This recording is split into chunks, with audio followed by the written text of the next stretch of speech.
Welcome to Total Touch Point of Sale. This is a demonstration of the message board system.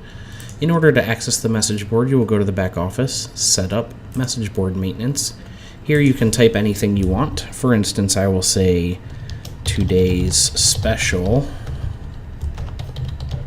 is potatoes.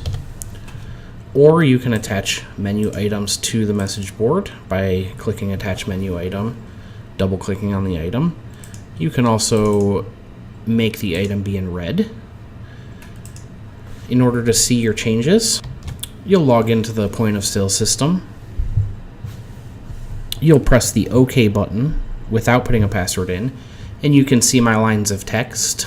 Today's special is potatoes, 4-piece mixed, and in red, 8-piece mixed.